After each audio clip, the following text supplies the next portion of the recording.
كل أب وأم بيقسموا إنهم عايزين عيالهم أو أولادهم يكونوا أحسن منهم. عبارة جميلة وفيها إيثار وتضحية وقول زي ما تقول، وفي سبيل ده بنلاقي تحكم في حياة العيال. فأنا مثلا دكتور، فببقى عايز ابني يطلع دكتور عشان يبدأ حياته من مكان ما أنا وقفت ويبقى أحسن مني. ولو كنت مهندس عايز ابني يكمل فوق سنين شقاية وما يشوفش اللي شفته ويقعد على مكتب من أول يوم، عايزه يبقى أحسن مني.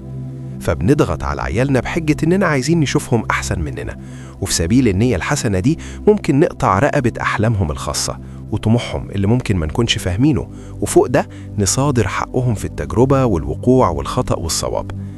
أنا نفسي كنت كده وأنا ابن، وكنت كده وأنا أب. دفعت تمن ضغط أبويا إني أبقى مهندس مع إني مش بتاع رياضيات ولا جبر ولا هندسة، وفضلت علاقتي بوالدي فيها شد وجذب.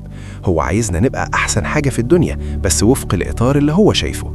وأنا كررت نفس الغلط، عايز ولادي يكونوا أحسن مني ورافض أفهم أفكارهم وطموحهم، وياما استخدمت سلطتي كأب إني أقصقص خيالهم وأحميهم من نفسهم زي ما بقول لنفسي.